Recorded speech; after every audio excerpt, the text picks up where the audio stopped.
Hey guys, tonight we begin with something charmingly mundane. The kind of day that doesn't get sung about in epic poetry or illustrated on golden mosaics. Unless you're the kind of person who finds deep excitement in filing systems and routine stamp usage. You're waking up in Constantinople, the imperial jewel of the Byzantine world, and guess what? You're a mid-level bureaucrat. The sun hasn't quite made it over the city's mosaic-studded rooftops, but the pigeons have no such patience. They coo, loudly, relentlessly. One of them is scratching at the thin wooden frame of your upper floor window, and you suspect it holds a personal grudge. You lie on your back on a mat that used to be much thicker, staring at a ceiling with a suspicious stain in the shape of the Virgin Mary's elbow. Your room smells like old parchment and your neighbor's boiled cabbage. Below you, a child is already shouting at a goat. The day has begun.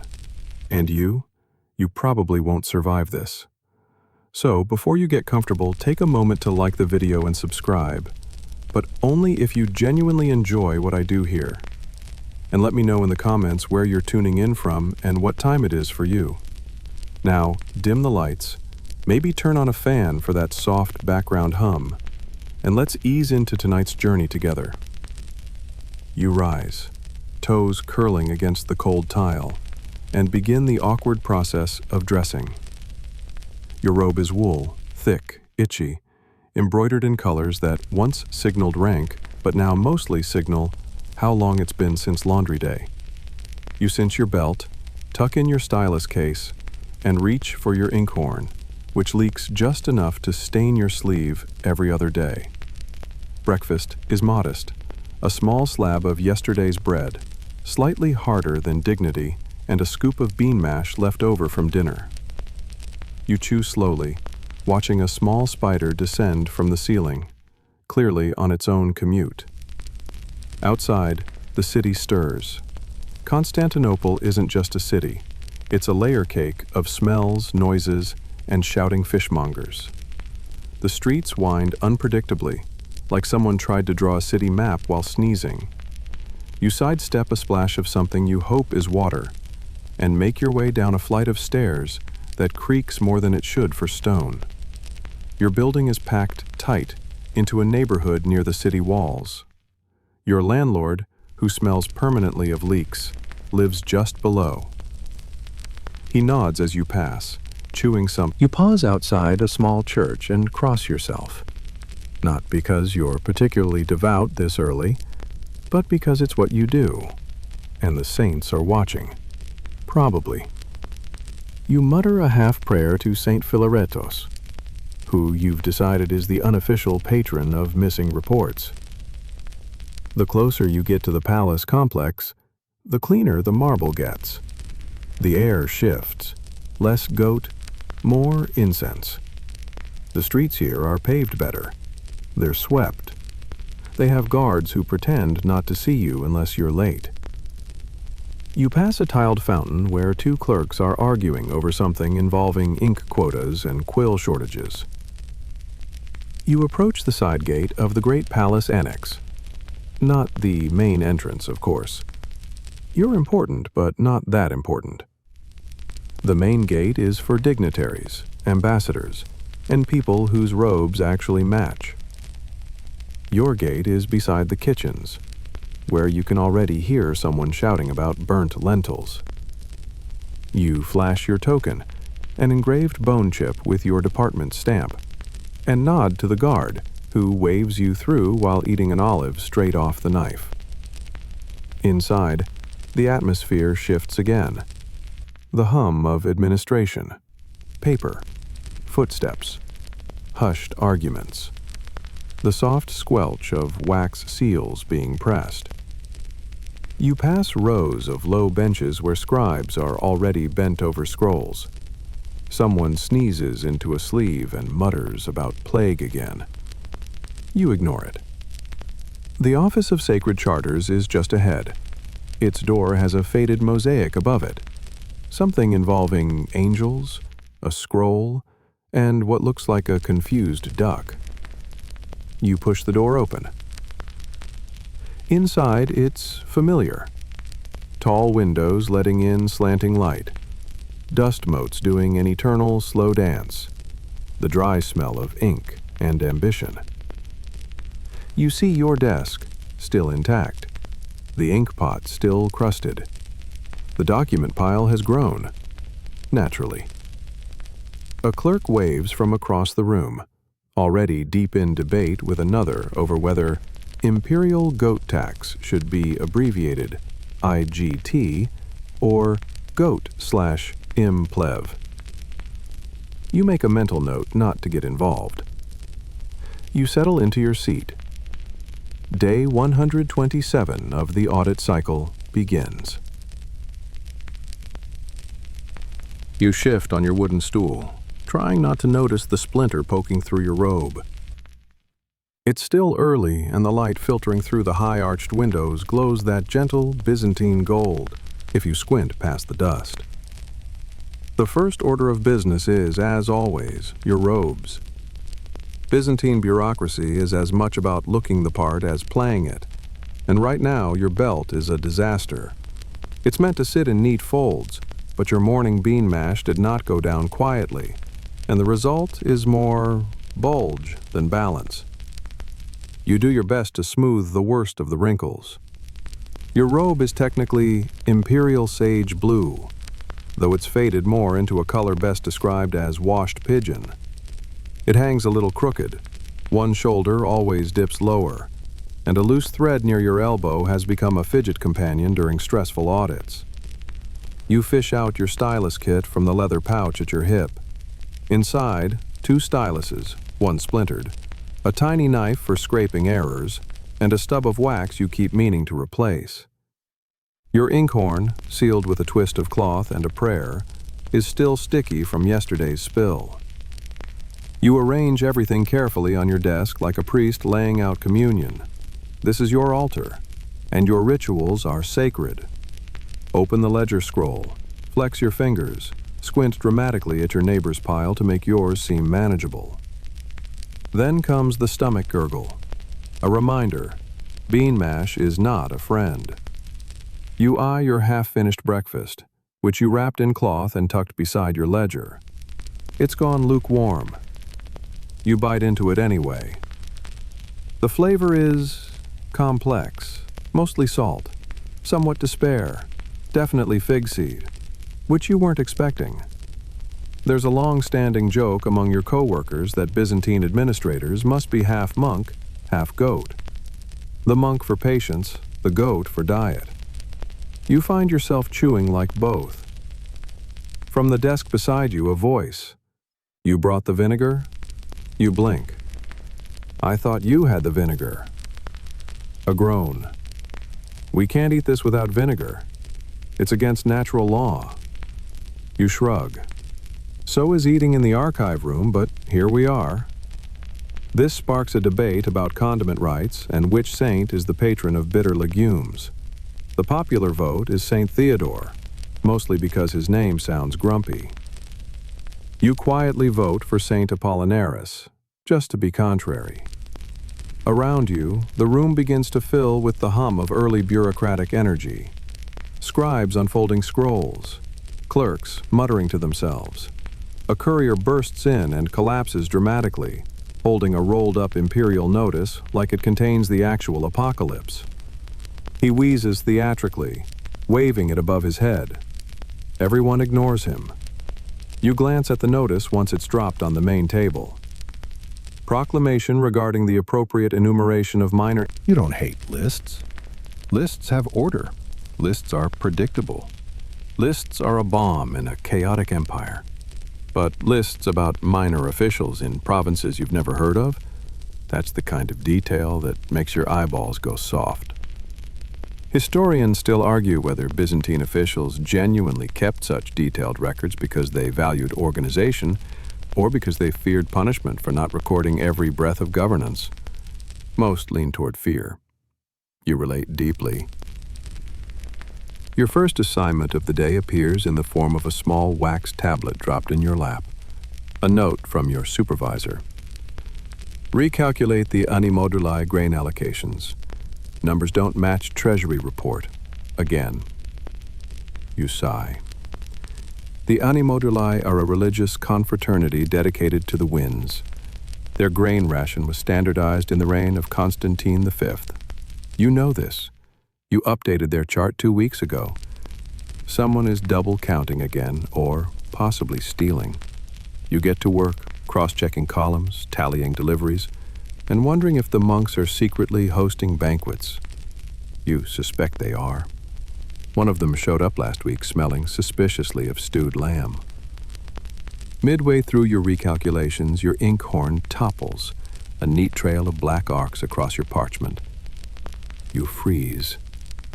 Then calmly, slowly, you press your blotting cloth against the mess like a battlefield medic.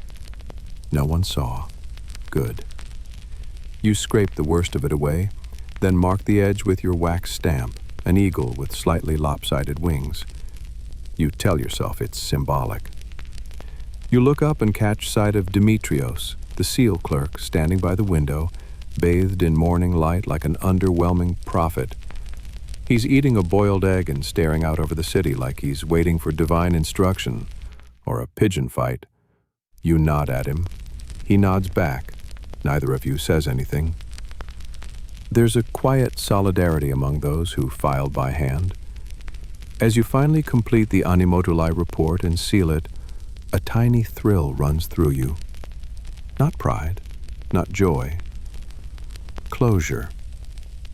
You lean back, stretch, and immediately knock your stylus to the floor. It disappears into the under-desk void.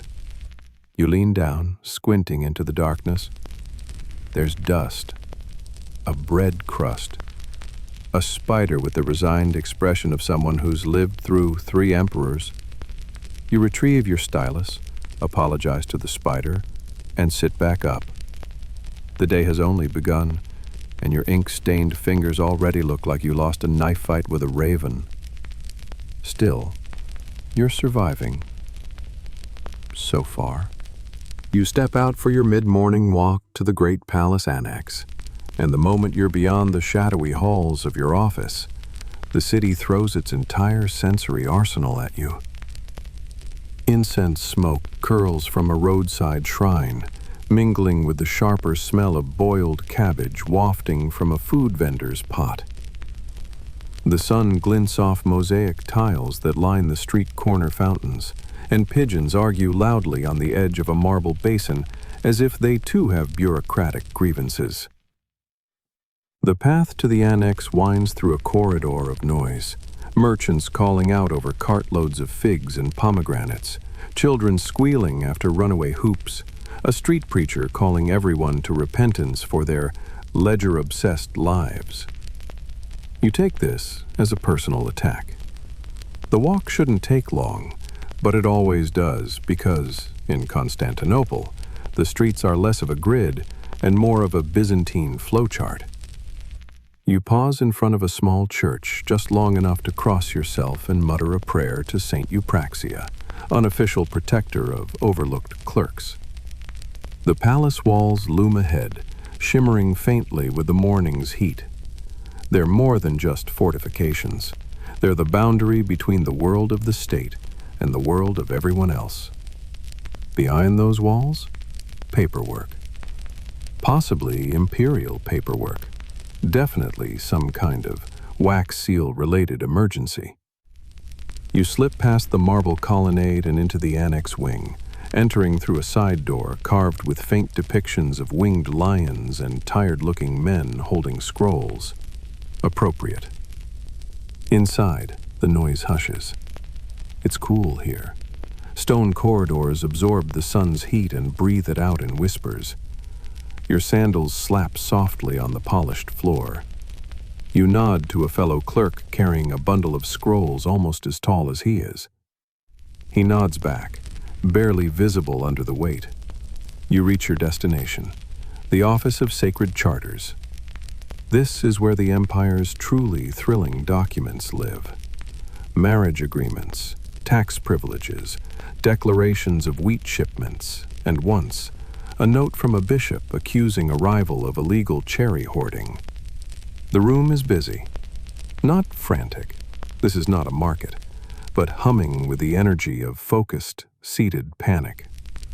You slip into your place by the long central table, where 3 scribes are already arguing about Latin phrasing in an edict no one actually plans to enforce. You sit. You breathe. You pull out your stylus. Today's assignment, handed down via a folded vellum slip with a suspicious smudge, involves charter corrections. Someone, possibly you, misspelled the term autokratorikos last week, and now every subsequent document has to be updated. You brace yourself for a cascade of tiny corrections that no one will appreciate, and everyone will blame you for. The first charter is for a land grant to a monastery that may or may not exist anymore. The accompanying map has a goat drawn on it for unknown reasons. The attached witness signatures include someone named Niketas the Reliable, which feels more like a self-brand than a job title. You begin correcting the headers, carving letters slowly, precisely. You pause on the tricky kappa-rho combo and mutter under your breath. A passing clerk hears and nods sympathetically. He knows. Everyone knows. And then, stamp drama. The seal desk, manned today by a particularly high-strung eunuch named Stephanos, erupts in a quiet but unmistakable crisis. You turn, ink drying midair on your stylus. Someone has taken the wrong stamp. Again. There are 3 nearly identical wax stamps for by authority of the August Chamber. They're supposed to be stored in separate boxes. Someone didn't. Now the desk is in chaos. Stephanos is holding up 2 seals, squinting like they've betrayed him. Another clerk is pretending to be invisible. A third is claiming he only used it for training. You decide this is a great time to look extremely busy and keep your head down. You slide the charter under your arm, retrieve a fresh sheet, and act like you've just remembered something deeply urgent about northern grain levies. This is a time-honored survival skill in the Office of Sacred Charters. Move with purpose, even if you have none. Eventually, the seal scandal dies down, and Stephanos mutters something about inventory purgatory. You feel a tiny surge of joy. That means someone else will have to count the seals, not you. A bell rings from the far end of the corridor, not loudly. This is a bureaucratic office, after all, but enough to signal the mid-morning meeting. You groan softly and gather your things. These meetings are less about communication and more about public performance. A chance for department heads to scold, for junior clerks to pretend to take notes, and for someone, always, to fall asleep sitting up. You walk with the rest of the Sacred Charter staff to the side chamber, a narrow, vaulted room with frescoes of Justinian looking severely disapproving of everyone. You sit. You nod. You open your tablet. The meeting begins with a reading of this week's imperial directives. Most are vague. Some are threatening. One is delivered in verse, for reasons unknown. You scribble half-hearted notes. Halfway through, you notice a fellow clerk doodling a picture of a cat on his wax tablet. The cat is wearing a hiney robe. You give him a thumbs up. He adds a scroll. Then comes the highlight of the meeting, a stern lecture on efficiency and duplications.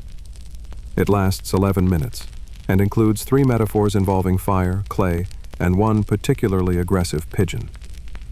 Historians still argue whether these lectures were actually meant to improve anything, or were just a way for upper-level bureaucrats to feel Eventually, the meeting ends. You file out, half blinded by the return to daylight. Back at your desk, the corrected charters wait. The goat map stares up at you. You pick up your stylus and sigh. And so, the paperwork continues. The goat map is still staring at you. It's perched there on your desk like a smug parchment gremlin, hooves angled in a way that suggests the goat knows more about land boundaries than you do, which, at this moment, is entirely possible.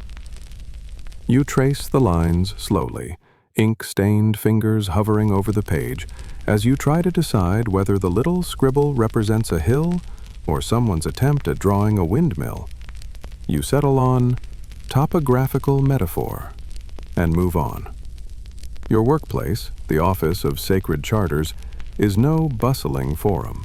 It's more like a heavily perfumed cave filled with the scratch of styluses on vellum, the occasional sigh of existential dread, and the faint but omnipresent smell of burning wax. In this room, time doesn't pass so much as shuffle quietly in slippers. You've got a stack of charters to update today.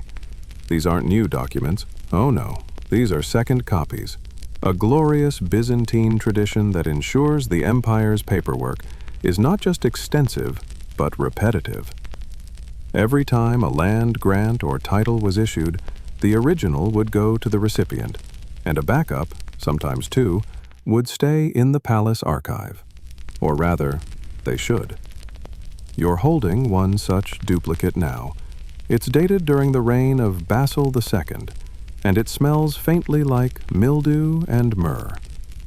The margins are cramped, the ink faded. Someone's dog has clearly chewed the corner. You mutter a short, silent curse and reach for your penknife. Your job is to copy it out cleanly. No errors, no flair. The emperor doesn't want your personality. He wants accurate duplication, which is, ironically, the only exciting part, trying to decipher the original scribe's handwriting. This particular scribe had a thing for ligatures. Half the letters are tangled into each other like the intestines of a particularly anxious goose. It takes you 5 minutes to figure out whether one sentence references olive orchards or olive merchants. Both are plausible. One is significantly more taxable. You go with orchards. As you scratch out line after line, the day settles around you like dust. Fellow clerks drift in and out. Someone's dropped their wax tablet again. A junior assistant is pacing with a scroll like it contains state secrets. It's actually a paltry tax record. You sip water from your clay mug, careful not to spill on the document. The water is lukewarm and tastes faintly of roof tile. You miss the palace fountain water, but access was revoked after an incident involving someone's laundry and an unfortunate fish. A courier arrives with a new bundle of charters, each tied with a strip of dyed wool. Blue means it's urgent. Red means it's imperial. Yellow means no one wants to deal with it. You get a red and a yes, it says regrettable. You can only assume the shed is cursed or structurally offensive. You make a note to ask later. The yellow wool scroll turns out to be a dispute. Land boundaries again. Between two minor nobles who apparently hate each other and have each written complaints on scrolls twice the usual length. One even includes a crude sketch of his rival's face, with arrows pointing to various moral failings. You sigh, rub your eyes, and mentally file both nobles under emotionally fragile. In the corner, two clerks are whispering about the emperor's latest law change. Something about weights and measurements. You hear the phrase, barley scandal, and counterfeit cups. One of them throws their hands up and says, "This is why we need standardized spoons." You agree. You continue your work, fingers cramping slightly. You switch hands briefly, trying not to smear the ink. Your left hand is less graceful, and the result looks like a goat sneezed mid-sentence. You decide that line will get rewritten. You reach for your seal box. Inside, 3 small metal stamps, 1 wax disc, and a soft cloth used for polishing. The seals are your pride, not because they're powerful, yours is a minor office, but because they work. A clean stamp in warm wax is a thing of quiet joy. You warm the wax over a candle stub, press the seal, and hold your breath. perfect. There's always a moment, just after a clean seal, when you feel almost proud, like the work matters, like someone will care, like you're not just documenting the empire's slow crawl into chaos. Historians still argue whether Byzantine record-keeping was primarily for practical governance or symbolic dominance. Were these endless charters actually read and referenced, or were they meant to show that the state could write them, that the empire knew where your cow had been, and which monk tried to steal your almond orchard? Maybe both. You glance at the goat map again, then chuckle quietly. You draw a tiny second goat beside the first one, just for you. A companion goat. A reminder that even in the most sacred charters, a little mischief lives on. The ink dries, you roll the scroll, wrap it in fresh twine, and tag it with your sigil, a half-sun between two scrolls. No one's ever complimented it, but you like it. You stack your work for the courier and lean back, cracking your knuckles. It's midday. You've transcribed 6 scrolls, deciphered 3 suspicious phrases, and possibly invented a whole shed-related architectural category. You've earned lunch. As the room quiets down again, someone coughs dramatically. The theatrical scribe from earlier. "If we survive until sunset," he declares, "we feast on olives and indifference." You nod.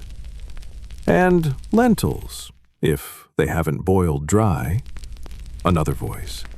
"They always boil dry." A chuckle ripples across the desks. Outside the arched windows, the sunlight has shifted again. It's taken on that late afternoon warmth, soft and golden, dust-filled. You think of the fig tree in the courtyard, of lunch, of how long ago that now feels. You pick up your stylus once more. Back to the fig orchard dispute. The goat returns. Lunch is a memory. The inspector is gone. And now you are staring at a stack of unfinished scrolls with the grim determination of someone who knows their time on this earth is finite, but paperwork is not. A wax tablet appears on your desk with a soft thud. It's been dropped off by someone moving too quickly to be identified, likely on purpose. You open the cover. Inside, a short message. Urgent. Verify beer allocations for temple workers. Last week's totals were suspicious. You groan softly. Not because the beer allocations are complicated. They're not. They're just annoying. Every time someone gets too much beer, an investigation is launched. Every time someone gets too little beer, an uprising is launched. You once watched a monk throw a loaf of stale bread at a tax assessor because he hadn't received his promised pint of barley ale. So, yes, the stakes are high, but also sticky. You dig into the numbers. Workers at the Church of the 40 Martyrs were supposed to receive a half measure of beer per day, adjusted for feast days and double rations during fast preparations. But someone, probably Melaton, recorded 4 1/2 measures on every day last week, including Sunday, including a fast day. You sigh. You send a runner with a note requesting clarification. You do not expect a response. What you do expect, and immediately receive, is an oral complaint. The head cellar clerk, a man who seems perpetually covered in barley dust and indignation, storms into your room with a fistful of ledgers. You clerks don't understand the yeast economy, he says, slapping the parchment down.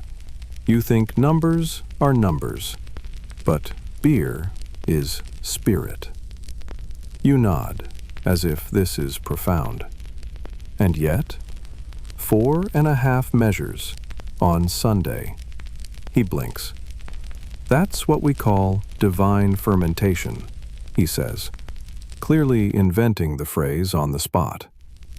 You spend the next 15 minutes extracting half-truths, quarter metrics, and one full accusation that a junior monk was intentionally siphoning off surplus beer and replacing it with bathwater.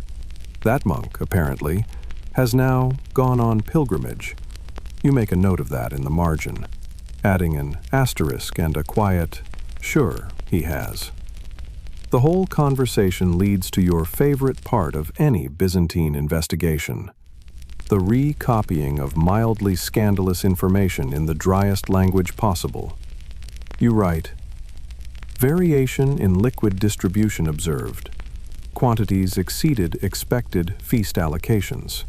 Cause attributed to unauthorized fermentative enthusiasm. Further inquiry advised." They're updating the tax codes again. You freeze mid-scribble.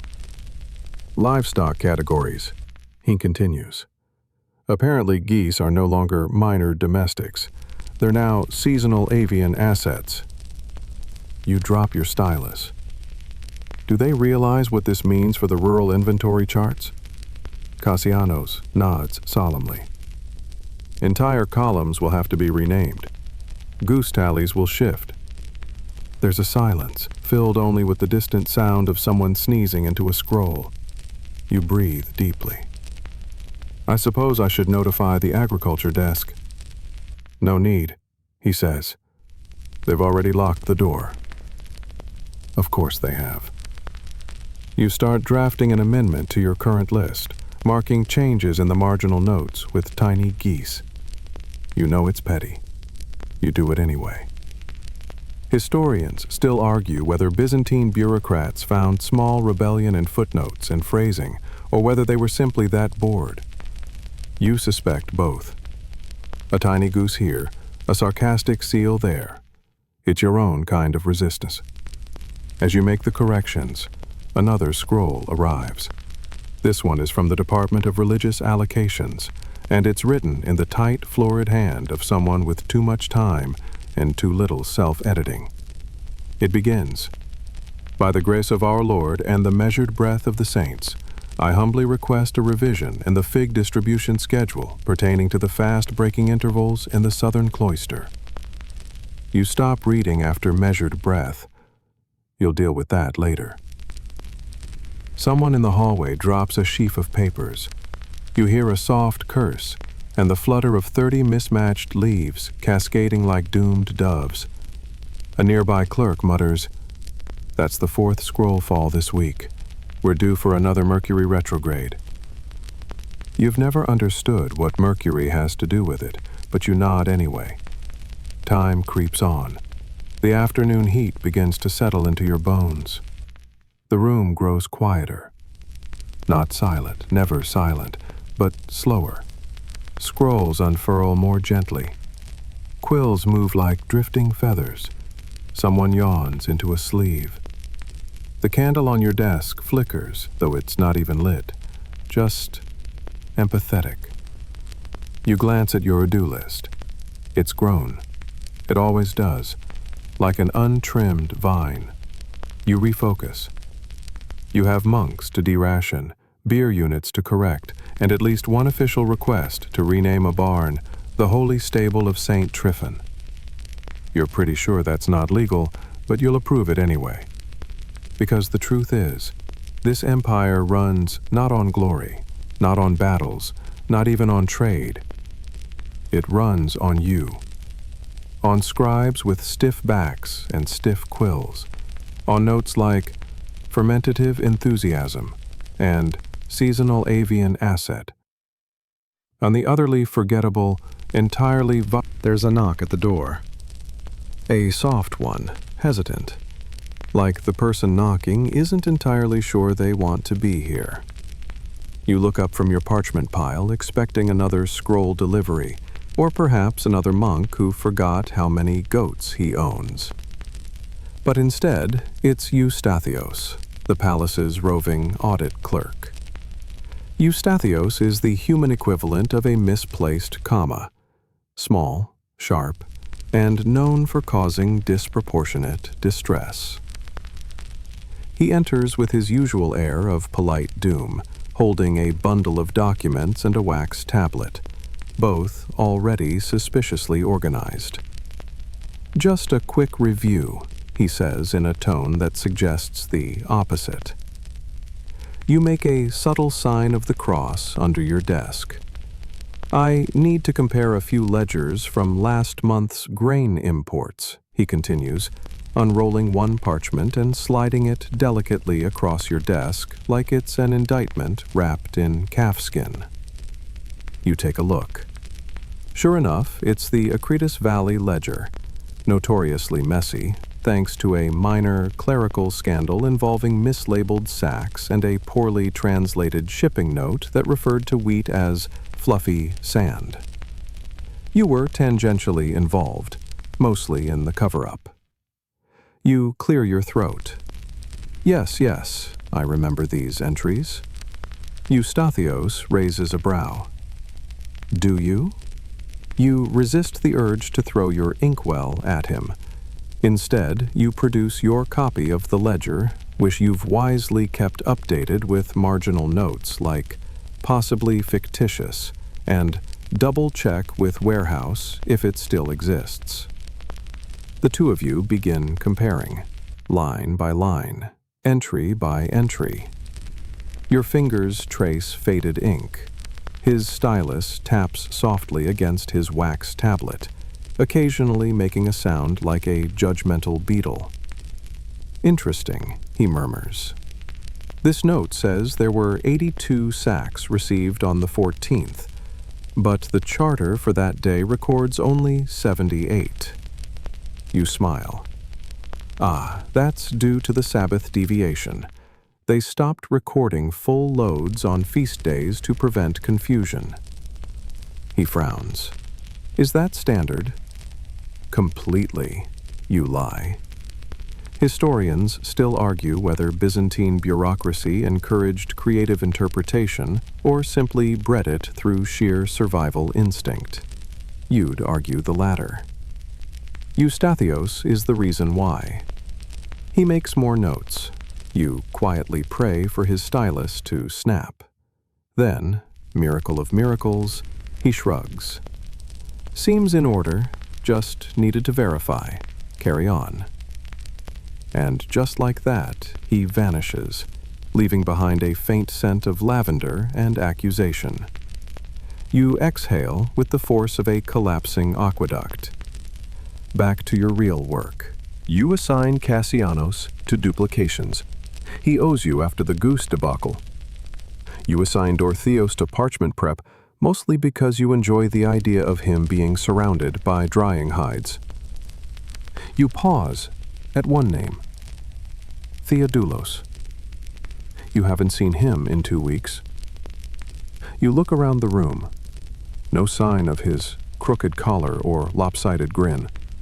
Just an empty stool and a faint ink blot on the wall where he used to flick his stylus when frustrated. You add a small note beside his name. Possible reassignment to Monastery of St. Lazarus. That's usually where they send missing bureaucrats. Not for punishment. Just for indefinite reflection. You continue. Midway through the assignments, a new scroll arrives. This one tightly sealed in green wax, which only means one thing: imperial trivia. It's not called that, of course. Officially, it's an advisory proclamation for cultural rectitude. But everyone knows it's the emperor's latest list of edits to the official records of imperial ancestors, titles, and, most famously, hairstyles. Yes, hair. You crack the seal. Inside, a directive suggesting that all depictions of Constantine VII be updated to reflect his more appropriate beard style. The included sketch shows a carefully trimmed beard with curled tips. You blink.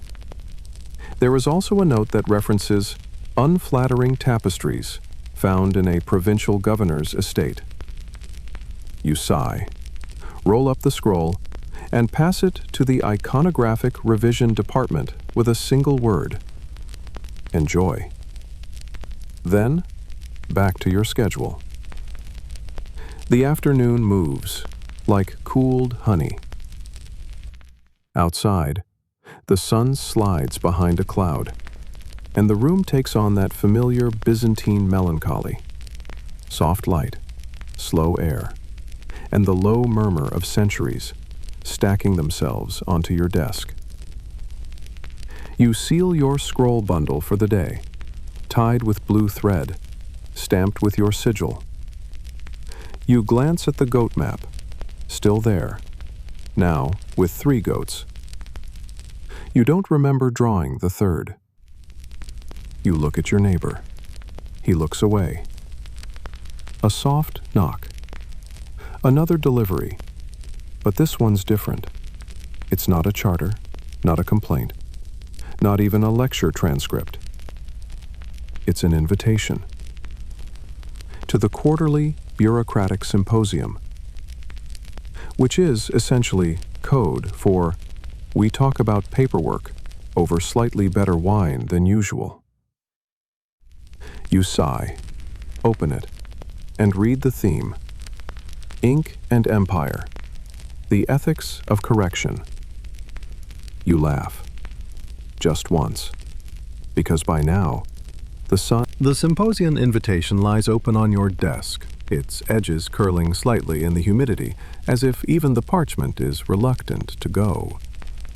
You glance at it again, the ethics of correction, and briefly consider how long one could talk about the moral implications of scraping a single letter off vellum. Answer: 4 hours at least. You've seen it happen. You tuck the scroll into your bag and stretch your arms above your head. Your back pops in 3 distinct places, each louder than the last. A clerk 2 desks over gives you a thumbs up of shared spinal solidarity. And then it arrives, the audit packet. Bound in red twine, marked with the imperial sigil, and exuding the faint aroma of dread. You open it slowly, like it might explode into papyrus confetti. Inside, your least favorite phrase: "End of cycle reconciliation required. Provide final tallies and discrepancy justifications." You close your eyes, because it's tax season. Now, you might be thinking, wasn't it tax season a few sections ago? Yes, it was. It's always tax season in Byzantium.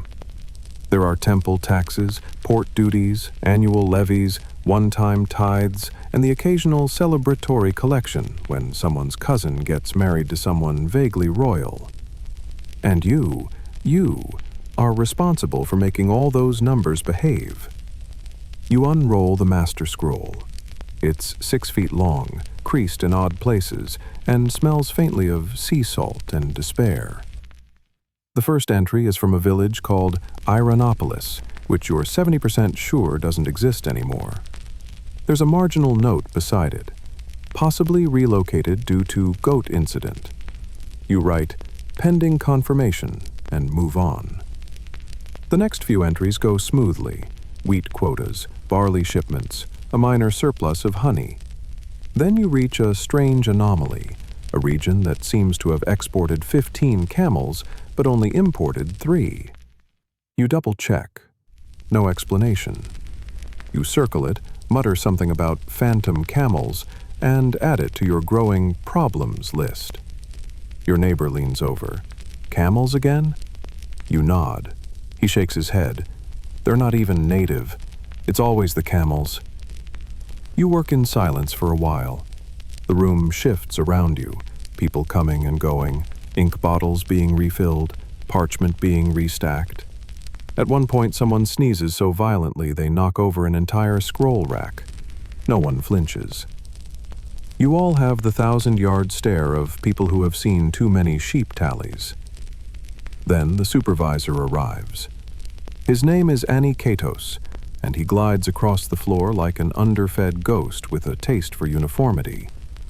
He stops behind you, peers over your shoulder, and says nothing, just breathes through his nose, like someone trying to determine whether you filed the goat receipts in trip. He moves on. Back to the tally. You begin combing through the linen reports. There's a significant discrepancy from the province of Bithynia.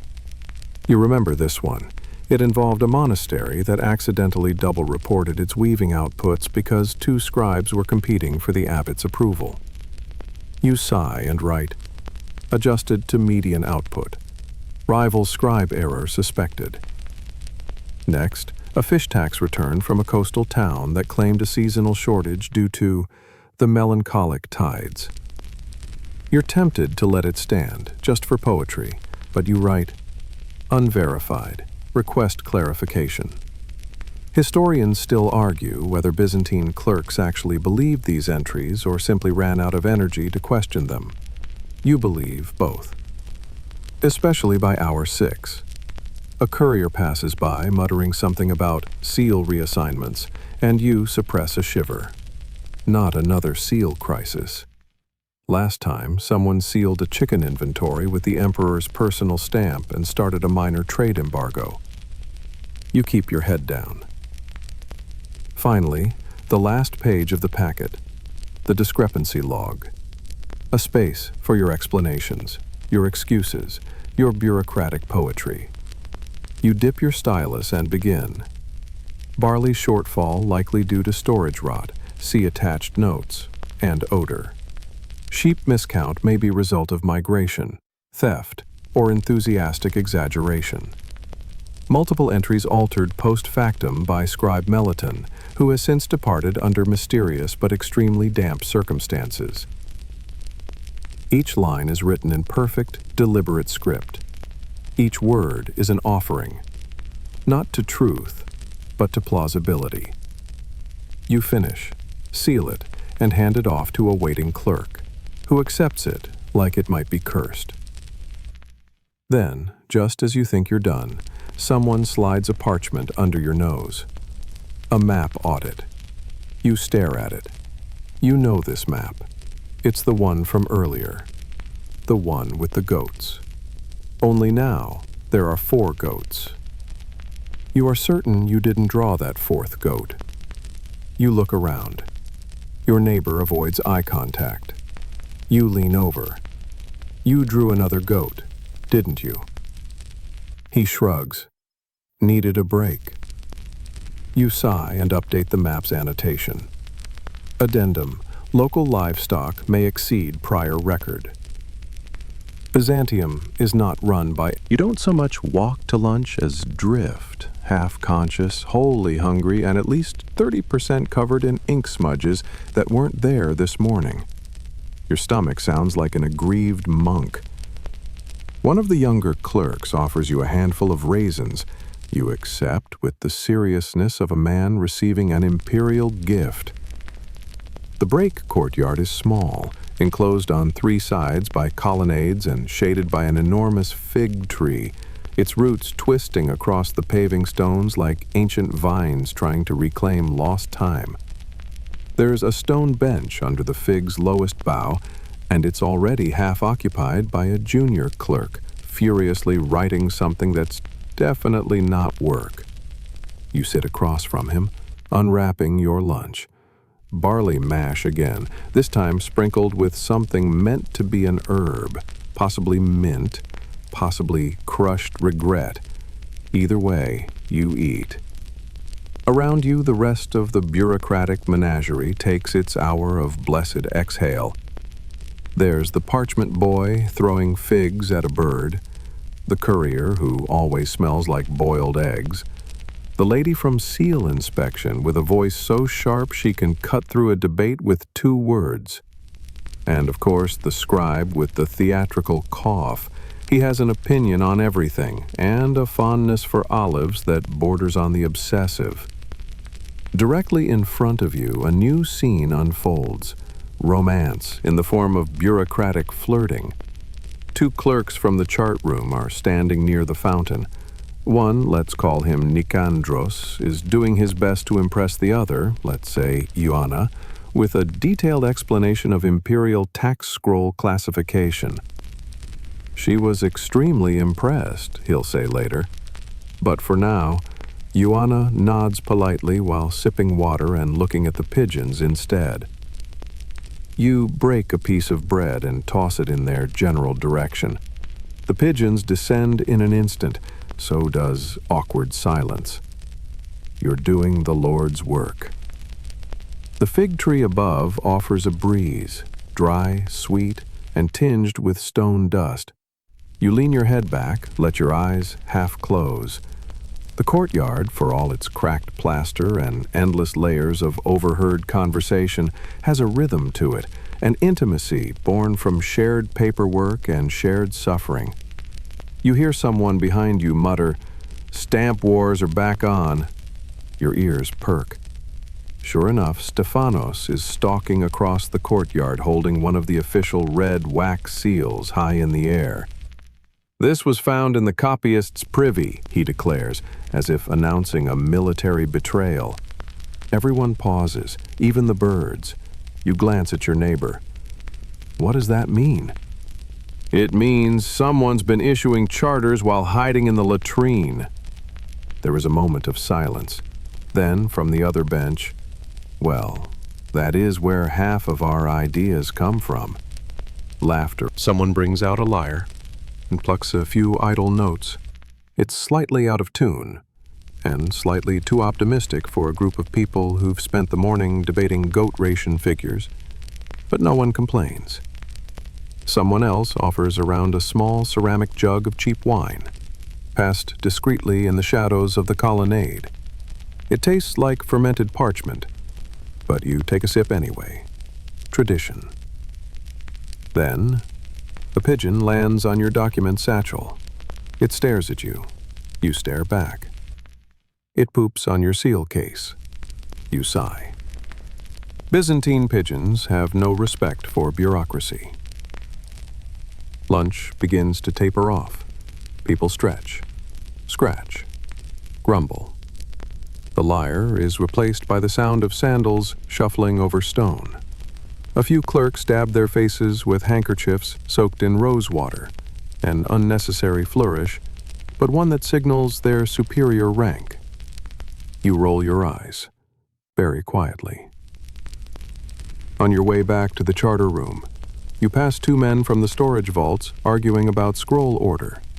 One insists that anything dated under Emperor Theophilos must be shelved before documents from Michael III due to moral chronology. The other is eating grapes and not responding. You walk faster. At your desk, a small stack of afternoon work has materialized.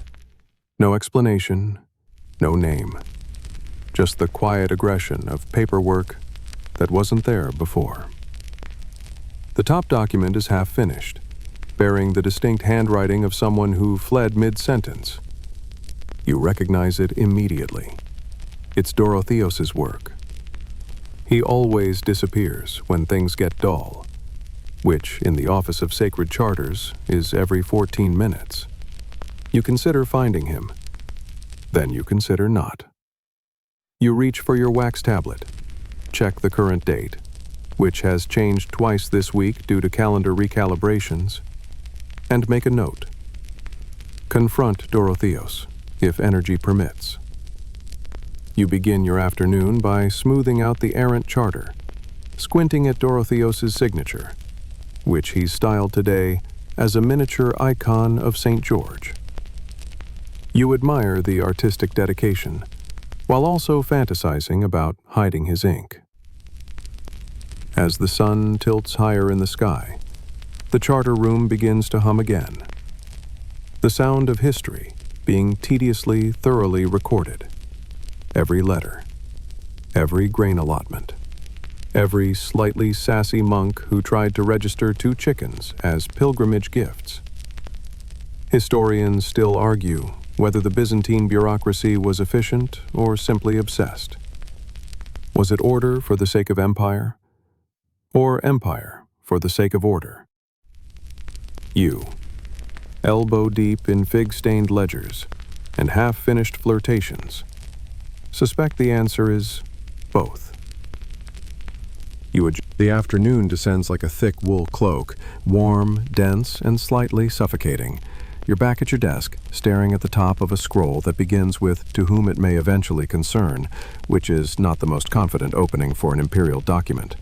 You pick up your stylus and consider the sheer number of eyes this scroll must pass before it gets sealed. You, your supervisor, Stephanos, the seal tyrant, possibly a bishop, certainly an archivist with strong opinions about ink thickness, and eventually the recipient, who might use it as fire kindling or a hat lining depending on mood. You get halfway through transcribing the fourth clause about boundary disputes between two fig orchards when the door creaks open behind you. It's a shuffle, a pause, then the unmistakable throat clearing of someone about to ruin your hour. A visiting inspector. He enters with the grace of a man who knows he has power but not what to do with it. His robes are neatly pressed, embroidered with the imperial double-headed eagle, and far too clean to belong to someone who does any real work. He's followed by two junior aides with stone tablets and expressions that scream, "We are writing this down whether it matters or not." "Afternoon inspections," he says, as if it's a surprise. Around the room, quills lift ever so slightly. Scrolls shuffle into more presentable piles. The scribe across from you subtly slides a doodle of a cat with a crown under a ledger. The inspector picks a desk at random, thankfully not yours, and begins asking absurdly specific questions. Why is this seal smudged? Who authorized this abbreviation? Why is this parchment cut 2 fingers shorter than standard? You watch as the poor clerk tries to respond with dignity, only to be overrun by the inspector's aides, scribbling furiously. The inspector taps the desk for emphasis. You think he just enjoys the sound. Then he turns. "Ah, and you?" he asks, looking directly at you. You freeze mid-letter. "Afternoon, sir," you say, neutral, friendly, vaguely servile. "What department?" "Sacred Charters." He nods as if pretending to remember. "And your specialty?" You pause. Think. "Titles, sir. Legal forms of address, especially excessively honorific ones." He squints. "Give me an example." You clear your throat. Most radiant imperial associate of the glorious olive-tiered provinces." There's a pause. One of the aides scribbles it down like it might unlock a prophecy. The inspector hums and moves on. You exhale. You're not safe yet. The inspection continues. He's stopped in front of Stephanos' seal cabinet now, asking questions about wax inventory. You can't hear everything, but Stephanos is gesturing wildly, and the phrase, "this entire system predates Christ," is definitely involved. Inspections are strange creatures. No one ever really knows when they're coming, what they're looking for, or what counts as a pass. Historians still argue whether these inspections served administrative improvement or were just elaborate performances of imperial control. Probably both. Eventually, the inspector and his human parchment recorders vanish down the hall, trailing the scent of perfumed ink and ego. The room exhales. You look at the clerk beside you. That went well. He lifts his stylus like a toast. No fires, no fainting. I call that a victory. You return to your document. But no sooner do you finish realigning your lines than another interruption shuffles in. This time, a clerk from the Office of Coinage, holding what appears to be a complaint scroll, and, more distressingly, a ledger. "Someone," he says, voice tight, "has misreported last week's tribute returns from the coastal provinces." Everyone looks busy. You, unfortunately, are not fast enough. "You received the charter copies, yes?" he asks you. "I receive many copies," you say diplomatically. He plops the ledger down on your desk. They're 30 coins short, and the scribe notation says, "See attached note from Melaton," which does not exist. You flip the pages, scanning the curling script. Indeed, Melaton has once again managed to vanish both physically and administratively. This is his specialty, making chaos look like an honest mistake. "I'll find the discrepancy," you offer, knowing full well you won't. The clerk nods grimly. "Do so. I've already reported the matter to upper oversight." This vague phrase lands like a cold raindrop. No one wants oversight involved. You spend the next hour chasing numerical ghosts.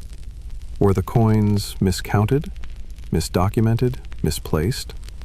Were they ever there?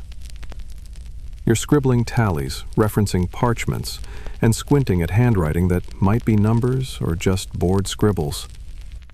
At one point, your neighbor leans over and whispers, "Try multiplying by the exchange table used during Leo VI's final reforms. If it still doesn't add up, blame the sea." You try it. It doesn't help. You write, "Possible maritime mishap" in the margin. Eventually, you forge a report, a neat scroll summarizing what might have happened, why it wasn't your fault, and how the matter is under noble investigation. You roll it tightly and seal it with your eagle sigil. You consider slipping a dried fig inside as a peace offering. You don't. Your desk is a battlefield, and the ink is your blood. Or at least, that's how it feels by this point in the day. You stare blankly at your fingers, which are now more black than flesh-toned. Somewhere between correcting camel counts and interpreting the metaphysics of monastery weaving, your stylus split and left a charming smear across your palm. You don't bother wiping it off. That way lies madness. You stand, stretch, and wander to the archives.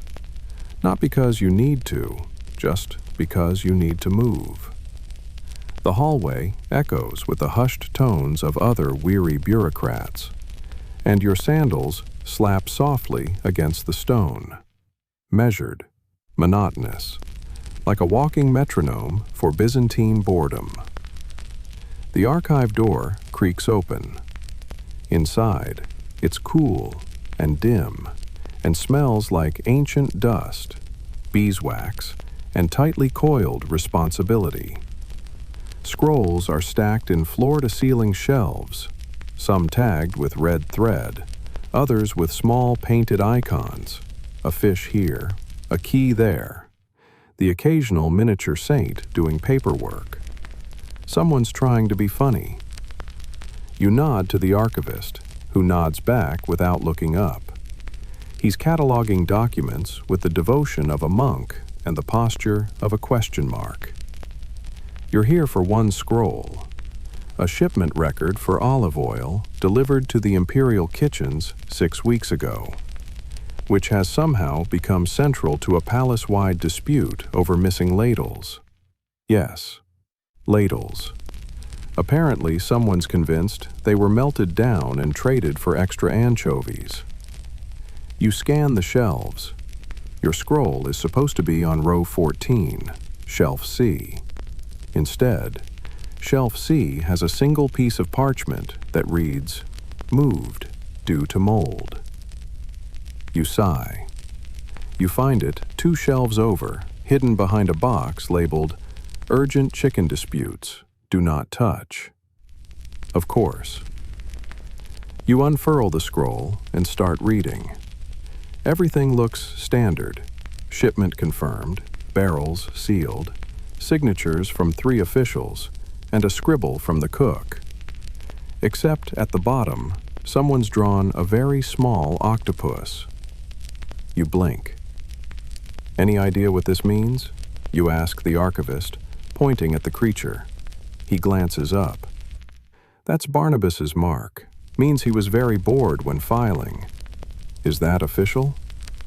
More than you'd think.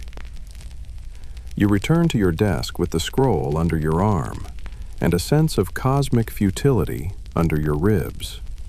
The missing ladles remain a mystery, But now, there's an octopus involved, and you're not sure if you're solving a theft or curating a gallery of institutional absurdity. You set the scroll down and notice a new note. You unroll their latest record. First line, purchased toots goats for symbolic procession. Second line, goats eaten by dogs, replacement goats acquired. Third line, procession delayed due to mourning.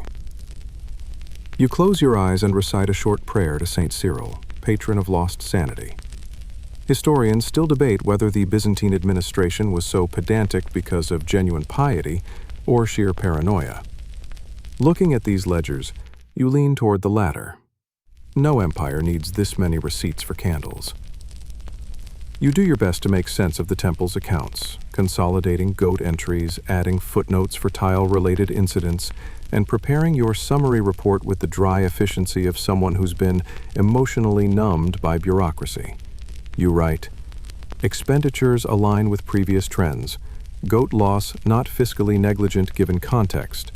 Further review advised before tile allocation increased. You affix your seal, today the double circle, meant to represent thoroughness, or maybe spiraling. By now the light has begun to slant across the parchment, casting long golden streaks over your desk. You glance outside. The city hums faintly beyond the walls, vendors shouting, sandals clapping, birds conducting their endless feathery diplomacy. Inside, it's quiet, calm even, until someone sneezes. Loud, dramatic, possibly biblical. It's Melaton. He reappears like a minor demon of inconvenience, arms full of scrolls, robes rumpled, ink on his neck, inexplicably holding a broken ladle. "Found it," he says, grinning. "The ladle?" He nods proudly. "Was using it to stir seal wax. Apparently that's frowned upon." You blink at him. "You've been missing for 3 days." "I was experimenting," he says, like that's a valid excuse for tax fraud. You motion to the stack of scrolls. "Are these yours?" He dumps them on your desk. "Backlog." You nod. "Of course." He disappears again like a bureaucratic mirage. You stare at the pile.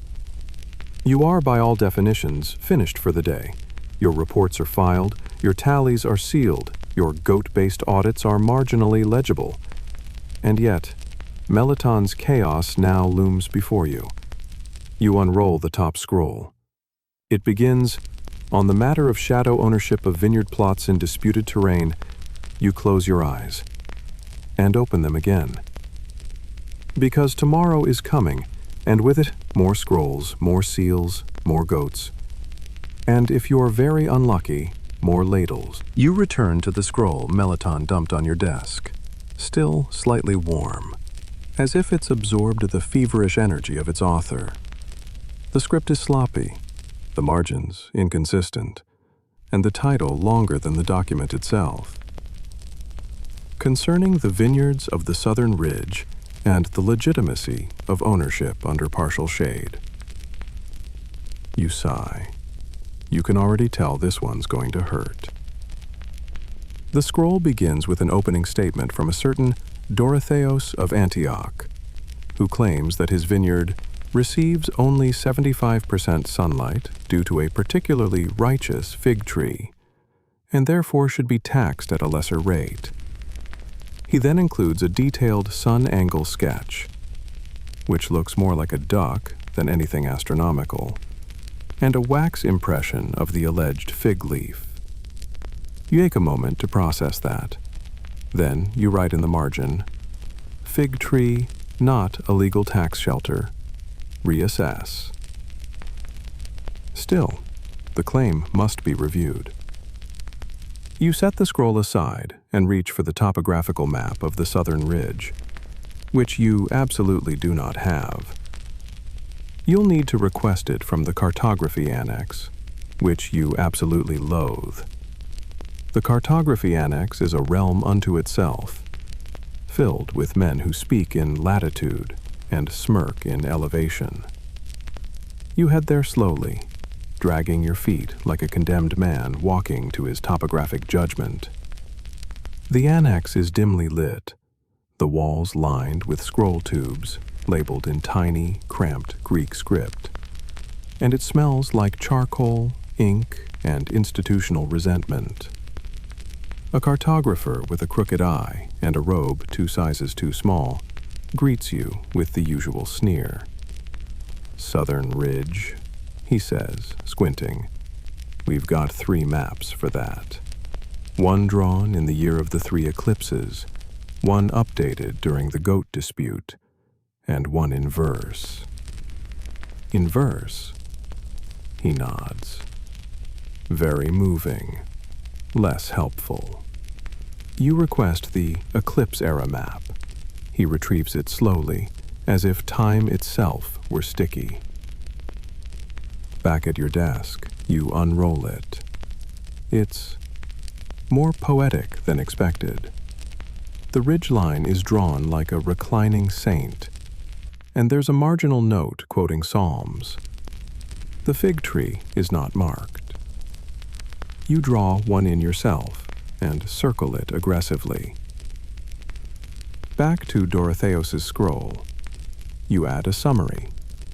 Claim of shade-based taxation reduction found unsubstantiated. Fig tree likely exaggerated. Reclassify vineyard as standard and assess fine for excessive metaphor.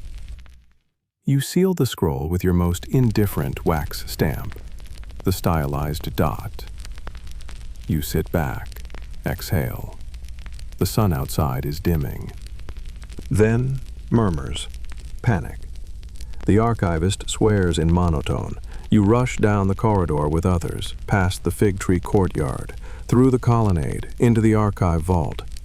It's not a complete collapse, just a partial ceiling cave-in. A section of the roof is given way under the weight of old snow and possibly divine indifference. Tiles lie shattered on the floor, dust curls in the air, and beneath it, scrolls. Scrolls everywhere, some crushed, some scattered. One appears to be stuck in the mouth of a very confused cat. You step over rubble, careful not to tread on history. Archivists and clerks swarm the room like ants in sandals. They're already sorting scrolls by damage. Mostly intact, possibly salvageable, and beyond even miracles. You spot one of your own documents among the debris, your early draft on barley allocation in the Salimbria outpost. You'd meant to burn it. Fate intervened. You pick it up gently, now speckled with dust and bird droppings. "Guess this is its final form," you mutter. You spend the next hour assisting in recovery. It's a strange, frantic kind of calm, like digging through someone else's memories. You find a scroll on ceremonial bread shapes, a disputed salt route decree, and one truly ancient document written in a dialect no one recognizes. You pass it to a scribe. Proto-Cappadocian? Or possibly gibberish, she shrugs. Historians still argue whether Byzantines truly archived everything or simply couldn't bear to throw anything away. You now believe it was hoarding, disguised as holiness. As the cleanup slows, someone brings out a small jug of wine. It's warm, dubious, but shared. The archivist stands in the middle of the room, covered in plaster dust, holding a scroll in each hand like holy relics. "Nothing vital lost," he proclaims, voice hoarse but proud. Someone claps. You don't know who starts it, but soon the entire room joins in. Tired, smudged, slightly drunk applause. And you? You take it in. The noise, the laughter, the scrolls that somehow, always survive. This empire may fray, crumble, crack, but the bureaucracy, it lives. In ink, in memory, in marginal notes about fig trees. You help carry a stack back to the charter room. One scroll slips. You catch it with the reflexes of a man who's dropped too many documents in his life. You return to your desk, sit down, wipe dust from your lap, and begin sorting. Again. The archive has settled back into its usual hum. You, however, have not. You're now carrying a fine layer of post-collapse plaster in your hair. Your robe smells vaguely of old vellum and toasted grain, and there's a tiny scratch across your hand that you're certain came from a particularly aggressive scroll tube. But there's no time to dwell. Another scroll has arrived on your desk, delivered with all the ceremony of a sacred relic, but sealed with, well, a smiley face. You blink. It's one of Cassianos's. You break the seal, half expecting it to be a doodle or a prank. Instead, it's a perfectly formatted complaint addressed to the most honorable keeper of notary assignments, that's you today, regarding clerical morale. The complaint reads, "Due to the recent rain damage, political uncertainty, and sustained overexposure to goats, staff morale has suffered measurable decline. We request the reintroduction of the Casual Cloak Friday initiative." You chuckle. Casual Cloak Friday, an unofficial tradition that once allowed minor clerks to wear their less scratchy tunics and sandals without socks. It lasted 2 weeks before someone abused the rule and wore bright orange to a visiting bishop's audit. You scribble a response and send it back via runner. Permission granted for Casual Cloak Friday. No oranges, no sequins. All cloaks must still be cloaks. You seal it with a playful dolphin stamp, which no one knows is unofficial. Across the room, Cassianos lifts a fist in triumph. The small victories matter. You return to more serious matters. Or, at least, matters pretending to be serious. Today's most pressing: investigating a claim of unauthorized chariot maintenance filed by the Office of Ceremonial Transport. You hadn't realized there was such a thing, but in Byzantium, of course there is. The complaint outlines a situation wherein a ceremonial chariot, used exclusively for imperial feast parades, was loaned out for transporting very important bread. The problem? The bread was not imperial bread. It was, in fact, monastery bread. And the monk responsible left a crumb trail so clear, it may as well have been divine confession. You skim the report. There's a detailed diagram of wheel damage and a marginal note that reads, "Crumbs found under third axle, likely wheat, possibly rye." You sigh. You write, "Use of chariot for non-sanctioned bakery transport violates Decree number 447. Recommend strongly worded warning and mandatory axle scrubbing." You're halfway through sealing the document when the bells ring, the audit bells. A low, deliberate tone that means, "Stop everything, an official is coming." You freeze. The room does too.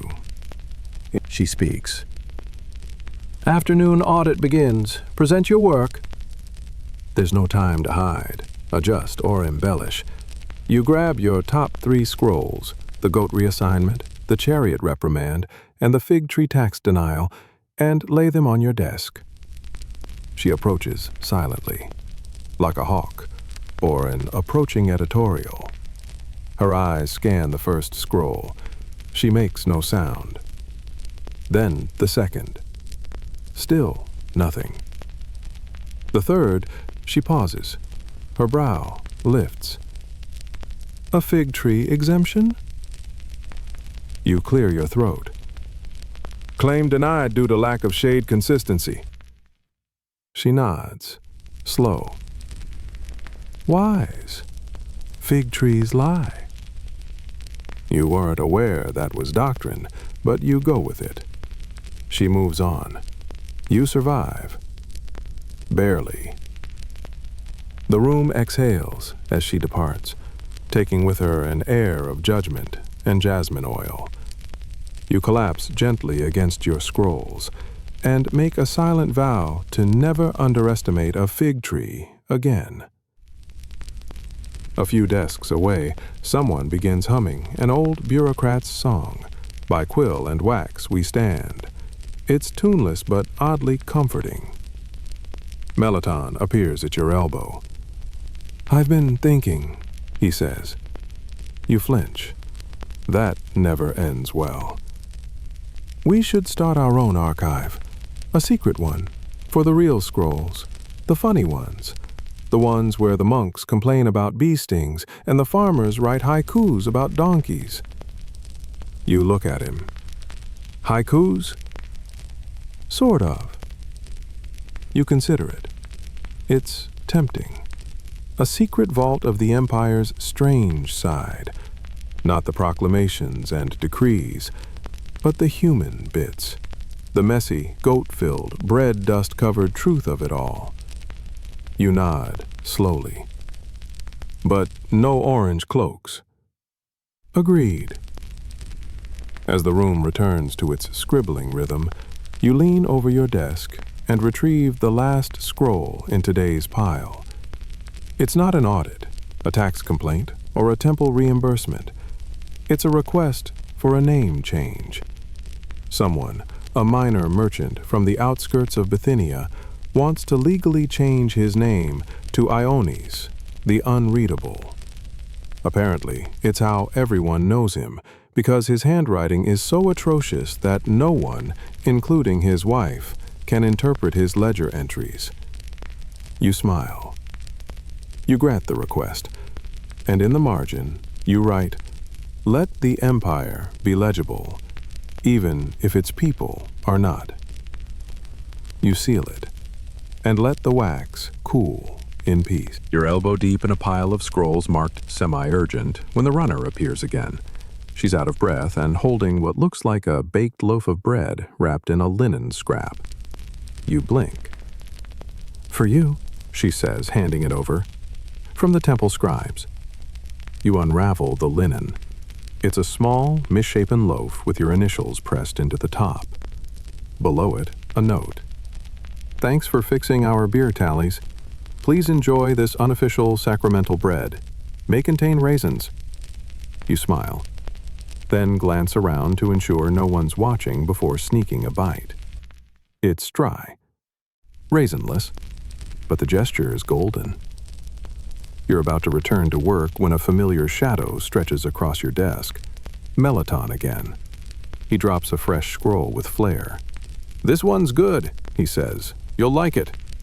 You highly doubt that, but you unroll it anyway. It's a new report from the seals department. Yes, there's a whole division for just seals, both the wax kind and the occasional animal, but this is the former. The scroll reads, "Some official charters have returned bearing false seals. Upon inspection, several feature crudely drawn lions." You stop reading. "Lions?" Melaton grins. "We think someone's forging imperial seals using doodles." You stare. This is a problem. The imperial seal is sacred. It carries the weight of edicts, appointments, and sometimes birthday exemptions from fasting. Forging it is, not to put too fine a point on it, treason adjacent. You rush to the seals chamber. It's a small room filled with heat, wax fumes, and scribes who speak in color codes. The master sealer is waiting, arms crossed, a wax tablet in one hand, a broken mold in the other. "See for yourself," he says, handing you a scroll. You examine the seal. It's red, misshapen, and yes, instead of the official eagle, it has what can only be described as a smug lion with a sideways crown. You look up. "Who? We don't know, but 3 charters bore it, all requesting extra grain for rural dioceses." You narrow your eyes. So someone is forging imperial grain allocations with doodle seals. He nods. You pinch the bridge of your nose. Historians still debate whether the Byzantine bureaucracy crumbled under its own weight or danced just fast enough to keep pace with its own absurdity. Today, you vote absurdity. You write a new internal memo. "Counterfeit seals detected. Immediate retraining in iconography standards advised. Official seals must not include facial expressions, animal crowns, or interpretive designs." You consider adding, "unless exceptionally charming," but refrain. Back at your desk, Cassianos has now repurposed your fig tree scroll as a coaster. You swat his hand away and sit down, exhausted but mildly triumphant. You survived forged. It's from your old mentor Ionikios, now semi-retired and living in a monastery somewhere quiet and olive-scented. His script is still steady, still sharp. "My dear parchment warrior," it begins. You laugh softly. If you're reading this, it means the system hasn't consumed you yet. Good. It's a hungry beast, but you're clever. I imagine you've been promoted, or possibly demoted. Either way, I trust you're still making the margins more interesting than the main text. Remember, the empire lives in the spaces between words. That's where we scribes keep it breathing. You feel a quiet warmth behind your ribs, like ink poured gently onto vellum. He ends, "Seal everything. Question everything. And if a fig tree ever asks for a tax break again, chop it down and file it as furniture." You fold the letter and slip it into your satchel. Not to archive, to keep. A bell chimes. Dusk. You rise, stretch, and collect the last scrolls needing your signature. 2 charter approvals, 1 storage order, and a bizarre request to canonize a rooster. You leave that one for tomorrow. As you seal the final document, you hear a soft creak and look up to see the apprentice from earlier, the one who'd once been terrified of ink stains, now confidently delivering scrolls like a seasoned veteran. You nod at him. He nods back. Small victories. And just before you blow out your candle, you make a final scribble in your private ledger. Today, 4 audits, 1 seal fraud, 1 blessed loaf, and a lion with a crown. No permanent injuries. Success. You close the book and exhale. The sun has well and truly slipped below the city's rust-red rooftops now, leaving only a soft amber trace on the tops of the buildings outside your office window. You light a small oil lamp, not out of necessity, but out of habit. Byzantium doesn't sleep early, and neither, it seems, do its bureaucrats. You're sifting through your final round of miscellaneous scrolls, a label that, in true Byzantine fashion, includes anything from tax exemptions to reports of cursed wells. One such report catches your eye now. It's written in shaky but enthusiastic script and begins with a bold heading, "Concerning the apparent haunting of filing room number 3. You read on. Apparently, multiple clerks have reported hearing whispering voices and spontaneous rustling of scrolls in a filing room beneath the eastern colonnade. The scroll concludes with, "Could be spirits, could be wind, could be Melaton." You underline Melaton and add, "Highly plausible." Then you scrawl a note in the margin. "Schedule exorcism," or fan installation, possibly both. You toss the scroll onto the outgoing pile. Across the room, someone's playing a soft melody on a pan flute. You have no idea who brought a pan flute into a government building, but it's oddly soothing. You find yourself drifting toward the old problem basket, a large wicker container under a side table that houses all the scrolls no one wants to deal with. It's unofficial, unmarked, and revered as the last refuge of bureaucratic ambiguity. You reach in and pull out the first scroll. It's old, fragile, the ribbon has yellowed, and the seal is crumbling. Inside, a half-completed application to build a public bathhouse in a town that was wiped out by a landslide 40 years ago. You reread it anyway. The applicant used such hopeful language. Descriptions of mosaics, floor plans for steam corridors, a note that says women's days to be expanded pending imperial approval. You sigh, then tuck it gently into your quiet archive, a drawer you keep for the forgotten and unfinishable, a resting place for the empire's small, sincere dreams. Next scroll. A complaint from a vineyard overseer whose workers are refusing to pick grapes due to a wasp infestation. His solution? Appoint a wasp constable. You shake your head. No. You send back a brief denial with a more sensible suggestion.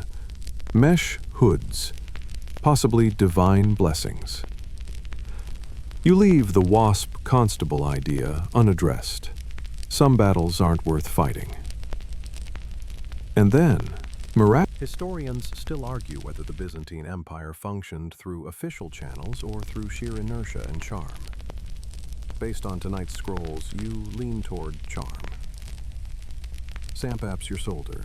It's Cassianos again. He hands you a freshly written note. You expect mischief. Instead, it's simple. Final filing has been done. The day is yours. You nod. You blow out the lamp. The last flickers of light trace soft shadows across the parchment piles, catching edges and corners like brushstrokes on an old icon. You gather your tools, your stylus, your seal case, your spare candle stub, and then your ledger, the personal one. You flip it open and add one more line beneath today's events. Note to self: apply for holiday leave, or invent a saint who grants it. You close the cover. You walk the corridor slowly, past quiet desks and flickering lamps, past the scent of ink and melting wax and the faint, sweet tang of dried figs someone left on a windowsill. You pass the filing rooms, the pigeon coops, the locked garden with the overgrown basil that no one tends but everyone steals from. You open the door to the street. Night has settled in full. The city still breathes. Bells in the distance, footsteps, the far-off murmur of wine and argument. You descend the steps, not as a hero, not as a martyr, but as what you truly are. A Byzantine bureaucrat. One of 1,000 invisible gears that keeps the empire creaking ever onward. And you smile, because tomorrow there will be more scrolls, and you'll be there to read them. The next morning arrives far too quickly. You wake not to sunlight or birdsong, but to the sharp squawk of a messenger pigeon outside your shutter. The imperial kind, gray-feathered, puffed with bureaucratic self-importance, and fitted with a tiny scroll strapped to its leg. You groan. But you rise. Your robe is still dusty from yesterday's archive collapse. Your sandals are stiff from ink spills. Your stylus is slightly bent at the tip. But you are ready, or at least resigned. The scroll is short. Imperial summons. Clerks of Tier 3 required to present at midday for ceremonial census witnessing. You blink. Ceremonial witnessing? That's the worst kind of task, where you don't do anything, but you must stand there while others pretend to do things, and then you sign your name at the end and swear solemnly that everything happened just as dramatically as planned. You arrive at the census court just before midday. The chamber is packed with scribes, statisticians, and bored assistants fanning themselves with palm leaf abstracts. At the front, a dais bearing the census tablet, an enormous, heavily ornamented wax slab bearing the numbers for the year's population. A herald reads the totals aloud. Every time a number is announced, someone bangs a ceremonial gong. It's painfully slow. You stand, arms folded, trying not to lean against the fresco behind you.